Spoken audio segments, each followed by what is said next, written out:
شب قدر کے حوالے سے ایک بلکہ تھوڑا میں آپ کو ایک تحریر بھی پڑھ کے سنا دیتا ہوں، جس سے امام جعفر رحمۃ اللہ علیہ کی ایک تحریر ہے غالباً،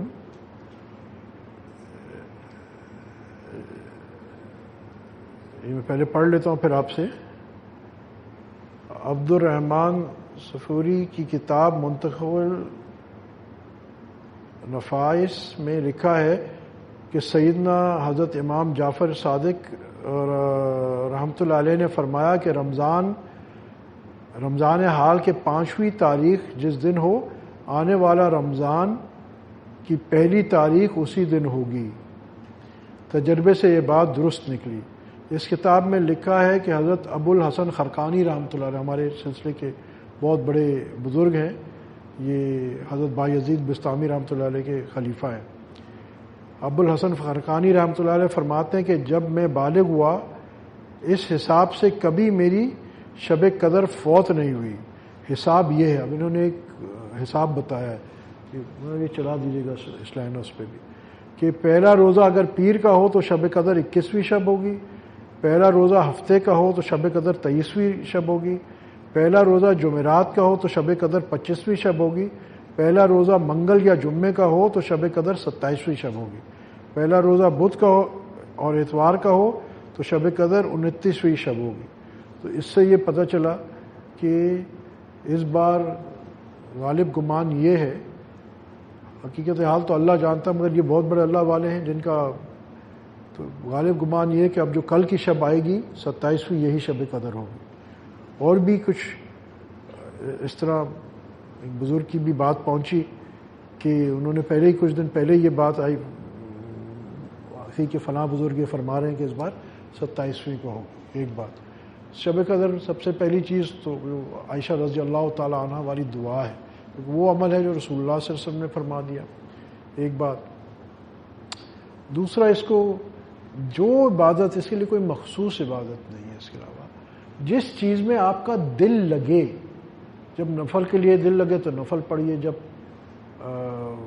تلاوت پہ لگے تو تلاوت کیجیے، جب دعا پہ لگے تو دعا کیجیے، جس عبادت پہ آپ کا دل لگے، ایک بات۔ دوسرا یہ ہے کہ بہرحال اس رات دعائیں بہت قبول ہوتی ہیں، تو دعاؤں کو بڑے اہتمام اور یقین کے ساتھ کیجیے اور لمبی لمبی دعائیں کیجیے۔ اللہ پاک کو دعا مانگنا پسند ہے، اور اس رات تو کیا آتا ہے کہ فرشتوں کو حکم ہوتا ہے جاؤ میرے بندوں کی دعاؤں پہ آمین کہو۔ پھر اپنے لیے تو انسان مانگتا ہے، دوستوں کے لیے بھی مانگتا ہے، مگر دشمنوں کے لیے نہیں مانگتا۔ دشمنوں کے لیے بھی مانگے، ہدایت مانگے، ان لوگوں کے لیے بھی مانگے، اور دوسرا سب کو معاف کرے۔ یہ بہت امپورٹنٹ چیز ہے، اللہ پاک کو یہ چیز بہت پسند ہے کہ اللہ پاک کی جو مخلوق ہے اس کو معاف کر دے۔ اس فقیر کا اپنا بھی معمول یہی ہے کہ کوئی رات الحمدللہ ایسی نہ ہو کہ ہم سب کو معاف نہ کر دیں۔ ایک خیال یہ آتا ہے، آپ سے کسی نے زیادتی کی ہے، ٹھیک ہے، کر دی اس نے زیادتی، اب آپ کا حق بنتا ہے کہ آخرت میں اس کو آپ سزا دلوا دیں۔ تو ایک خیال یہ آتا ہے کہ ٹھیک ہے، آپ کا حق ہے اور آپ کو قیامت کے دن اس کو سزا بھی مل جائے گی، مگر اس کو جب سزا مل رہی ہوگی تو وہ بھی تو امت محمدیہ صلی اللہ علیہ وسلم کا امتی ہے نا، آپ صلی اللہ علیہ وسلم کا امتی ہے نا، تو آپ صلی اللہ علیہ وسلم کا دل خوش ہوگا یا نہیں ہوگا؟ آپ یہ بتائیے۔ آپ حق پہ ہیں، اس میں کوئی اختلاف نہیں۔ آپ نے اگر یہ اپنے حق کے لیے اس کو کہا کہ اللہ پاک اس کو عذاب کر، اللہ پاک تو مخلوق کا حق تو مخلوق معاف کر سکتی ہے، تو اللہ پاک تو انصاف کریں گے، وہ تو اس کو عذاب کر دیں گے، عذاب تو کر دیں گے۔ اس کو جب عذاب ہوگا آپ صلی اللہ علیہ وسلم کا دل خوش ہو رہا ہوگا یا غمگین ہو رہا ہوگا، اس پہ فیصلہ کر دیں۔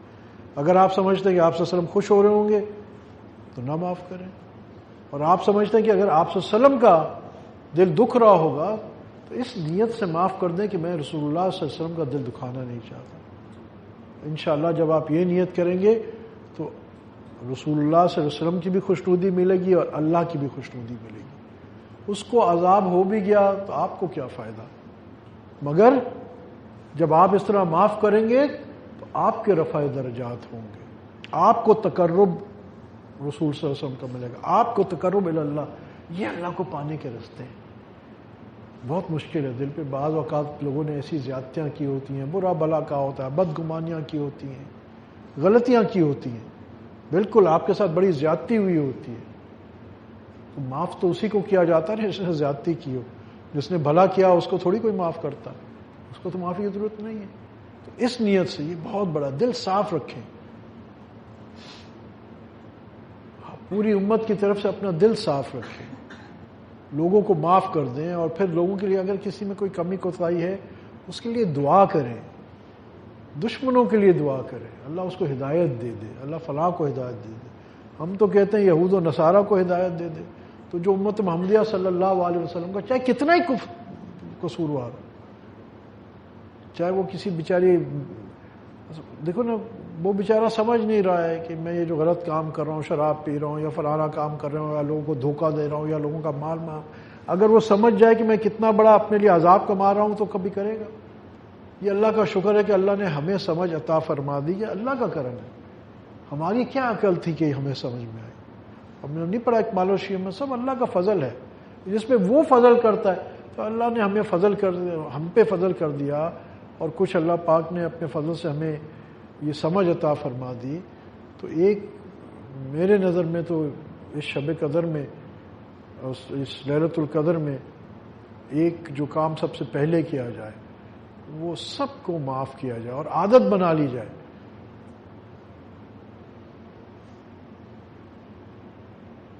یہاں تک کہ میں آپ کو یہ باتیں کچھ شیئر کر رہا ہوں تاکہ ایک سمجھ میں آ جائے کہ کبھی کوئی اونچی آواز میں گانے بجاتے ہوئی گاڑی میرے ساتھ سے گزرتی ہے نا, تو میں اپنا چہرہ دوسری طرف کر لیتا ہوں کہ میں نہیں چاہتا کہ قیامت کے روز میں اس کے گناہ پہ گواہ بنوں.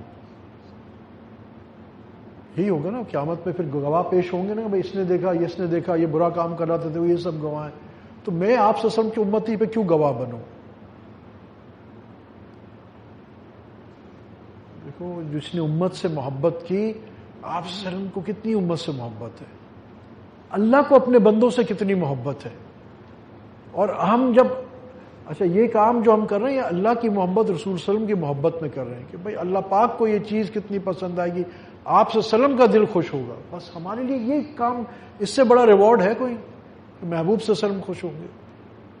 تو یہ رات, یہ کل کی رات جو ہے نا, اس پہ کر دیجئے بس. اللہ میں نے اگلے پچھلوں سب کو معاف کیا, جس نے میرے ساتھ برا کیا بھلا کیا سب کو میں نے معاف کیا. اللہ تو سب کو عطا دے, سب کو ہدایت دے, سب کو برکت دے, سب کو خیر دے. آپ دیکھیں پھر کیسی اللہ کی رحمت آپ کے لیے. عبادات کرنا آسان ہے, یہ دل سے بغض, کینہ, عداوت نکالو, حسد, یہ ایک دوسرے کی ٹانگ کھینچنے کا جذبہ, میں اس کو پیچھے کر کے آگے بڑھ جاؤں, یہ سب بیکار کی بات ہے. سب اللہ کے خزانے وسیع ہیں, وہ سب کو دے سکتا ہے. اللہ دوسروں کو بھی دے, ہمیں بھی دے. میں یہ نہیں کہہ رہا ہوں خود اپنے لیے بھی مانگیں, دوسروں کے لیے بھی مانگیں. اگر آپ کی ساتھ والی دکان والا ہے تو کیا اس کا رب کوئی اور ہے؟ اللہ اس کو دے سکتا ہے, تو ایسا تو نہیں کہ اس کو دے گا تو آپ کو نہیں دے گا, سب کو دے سکتا ہے.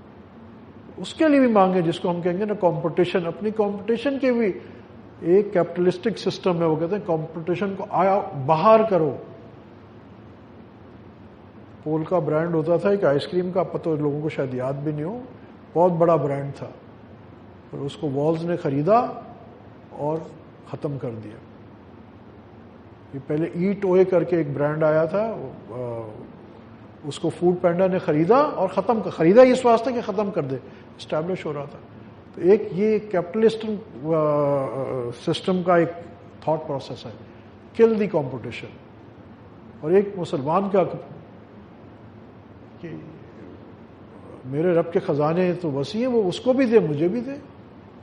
کیا ہے جو صحابہ کے ہاں, کیا آپ بار بار ہم پڑھتے ہیں نا کہ گاہک ایک دکان پہ جاتا ہے کہ جی فلاں چیز ہے, بولا ہاں ہے تو صحیح, مگر آپ میری ساتھ والی دکان سے خرید لیں.